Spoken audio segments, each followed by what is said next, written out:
is Kathy, and today I'll be discussing how to use homeopathic remedies on ailments, continuing with lung and respiratory ailments that can start with the letter B. But before I do this, I wanted to let you know that because I have a great many videos now on many different topics, that I've decided to make several different video playlists so that it's easier to find the videos of greatest interest. So please check out my playlist page. Please refer to my How to Use Homeopathic Remedies video before using the material in this video. I'll be discussing how to use homeopathic remedies on specific ailments, but I've broken these ailments into categories for easier reference. I'll begin with ailments of the mind and emotions, then I'll move on to ailments of the brain and nervous system. Then I'll address issues with your skin, nails, and hair, then conditions of the eyes, ears, and nose, then ailments of the teeth and gums, then issues with the lungs and respiration, heart, blood, circulation, muscles, bones, joints, esophagus, stomach, duodenum, small and large intestines, liver, gallbladder, pancreas, kidney, bladder, then ailments specific to women and then specific to men, then issues of the hormones and metabolism, and after that I'll address the issues of homeopathic remedies on infections, infestations, and the immune system. Then issues surrounding fertility and pregnancy and surrounding childbirth and postnatal problems. Then homeopathic remedies that address special problems with infants, ailments and diseases in childhood, and special issues of adolescence, and finally special issues of the elderly. Constitutional treatment involves treating the totality of the individual person. Everyone is a unique individual with a unique physiology that responds to substances differently. In homeopathy, it is recognized that people will react strongly to certain remedies, and as a result of this, they can be loosely placed into different categories called constitutional types. Homeopaths talk, for example, of phosphoric types. These are people who react strongly to phosphorus, or arsenicum album types, those who react strongly to arsenicum album.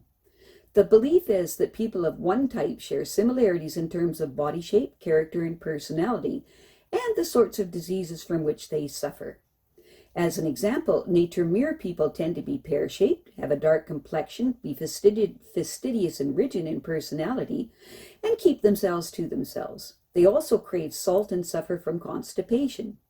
As another example, lycopodium's types tend to be tall, ganglion, of stooped appearance, with an anxious expression and a craving for sweets and a propensity to produce intestinal gas. Now, of course, constitutional types have their limitations. In reality, each person is an individual, and so there are as many constitutional types as there are human beings, and an account must be taken of the sum total of the person's inherent predispositions, past illnesses, diet, general reactions to the environment, intellectual and emotional features, and general attitude towards life. This is what is meant by constitutional treatment. I'll be making detailed videos of the various constitutional types after I've completed the use of homeopathic remedies on ailments. The ideas, procedures, and suggestions in this video and all my homeopathic videos are not intended as a substitute for the medical advice of a trained health professional. Consult your physician before adopting the suggestions in this video. If you're pregnant, do not attempt these techniques with the approval of your physician. So let us continue with learning how homeopathic remedies can help with lung and respiratory ailments, continuing with ailments that begin with the letter B. Gaseous exchange takes place in tiny cul-de-sacs in the lungs called alveoli. These have in the adult human lung a combined surface area of about 750 square feet, roughly the size of a tennis court. Blood laden with carbon dioxide is pumped from the heart to the lungs through the pulmonary arteries. Oxygen-rich blood returns to the heart through the pulmonary veins. Connecting these arteries and veins are many millions of alveoli, each supplied with thousands of blood capillaries, constantly exchanging carbon dioxide for oxygen. The lungs are twin conical structures, one on each side of the heart. They are enclosed in a double membrane, the pleural membrane, which is filled with fluid to allow friction-free movement inside the rib cage. The diaphragm, the dome of muscle primarily responsible for breathing movements, lies directly beneath the heart and lungs.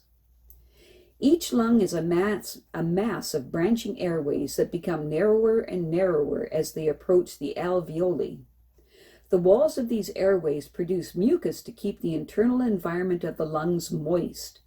They are also lined with tiny hairs that beat together like wheat in the wind, trapping dust and other foreign particles and ferrying them out of the lungs so that they can be expelled by coughing or sneezing. Nicotine paralyzes these extremely efficient garbage removal system, resulting in smoker's cough. Foreign particles that remain in the lungs, and of course any opportune viruses or bacteria, cause local inflammation and excessive production of mucus. In many small airways, if many small airways become blocked and many clusters of alveoli become flooded with mucus, respiration deteriorates. In bronchitis and pneumonia, the lungs are partially suffocated by their own secretions. We breathe in and out because the air pressure inside our lungs is constantly changing in relation to the air pressure outside. As we inhale, the diaphragm contracts and descends, and the rib cage rises and expands. This decreases pressure inside the lungs, and so air rushes in. As we exhale, the diaphragm rises and the ribs fall, pulled down by gravity. This increases pressure inside the lungs, and so air rushes out. Although we can control the rate and depth of our breathing, we cannot voluntarily stop breathing. Blood in sputum. Coughing up phlegm that is bright red, pink, or rusty brown is a proper cause for alarm. It may be a symptom of pulmonary edema or water on the lung, with breathlessness even at rest, with pink frothy phlegm. The appropriate action is to call 911 and give ammonium carb 6C, or if that is not available, arsenicum 6C every 5 minutes for up to 10 doses. Alternately, blood-tinged sputum may be a symptom of a pulmonary embolism. The symptoms are breathlessness and chest pain, often after prolonged bed rest. Again, the appropriate action is to call 911 and give Aconite 30C every 5 minutes for up to 10 doses. If bloody sputum is associated with a fever of more than 102 degrees Fahrenheit, the person may be suffering from pneumonia. The appropriate action is to see a doctor within 2 hours. Phlegm may also be blood-stained because a blood vessel in the lungs has ruptured. The rupture may be due to persistent coughing, tuberculosis, or cancer of the lungs. Whatever the cause, see a doctor within 12 hours. Breathlessness. Shortness of breath, a feeling of tightness in the chest, and difficulty drawing air into the lungs and pushing it out again, which is usually made worse by fatigue, exercise, and lying down. In severe cases, oxygen lack builds up to such a degree that the lips develop a bluish tinge called cyanosis. The appropriate action is to call 911 and start artificial respiration.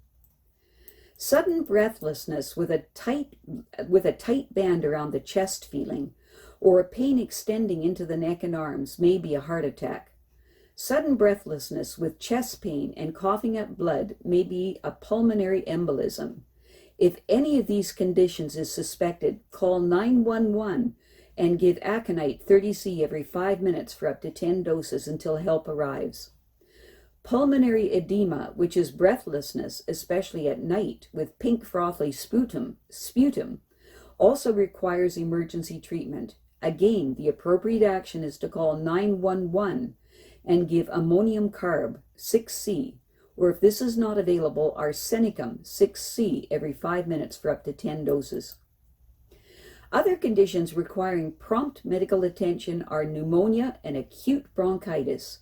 Symptoms which are difficulty breathing, a temperature of 100 degrees Fahrenheit or more, with greenish or rust-colored phlegm. If either of these conditions is suspected, see a doctor within 2 hours.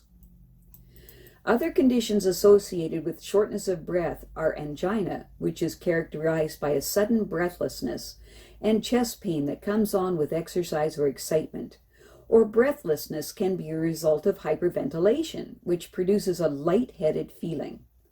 tingling or numbness in the hands and feet, perhaps brought on by stress or chronic bronchitis, emphysema or farmer's lung. Chronic breathlessness with a thick gray or yellow sputum and congestive heart failure, whose symptoms include puffy legs or ankles, fatigue and blood-flecked sputum, and a bubbling sound in the lungs. Bronchitis. Bronchitis is an inflammation of the mucous membranes lining the airways in the lungs, which are called bronchi or bronchioles. Bronchitis may be acute or chronic. Acute bronchitis is usually caused by the same virus that causes colds, laryngitis, and influenza, and can be very serious in elderly people or people with heart failure.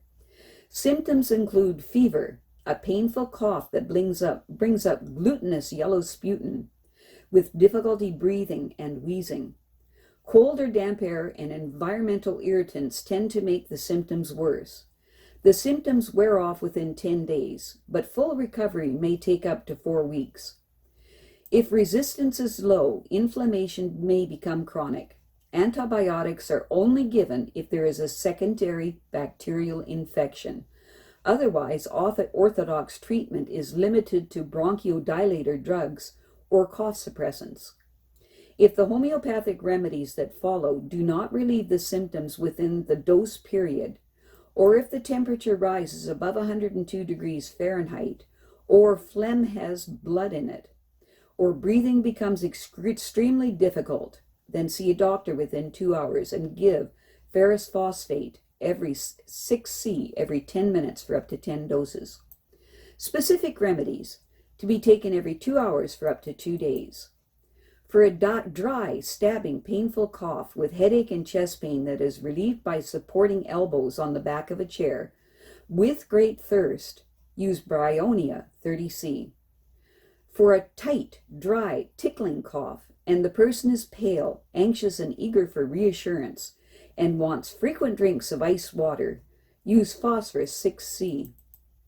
For bronchitis that comes on suddenly with a dry staccato cough, fever, and the symptoms are aggravated by cold, dry air, and the person is chilly, restless, and anxious, use Aconite 30C.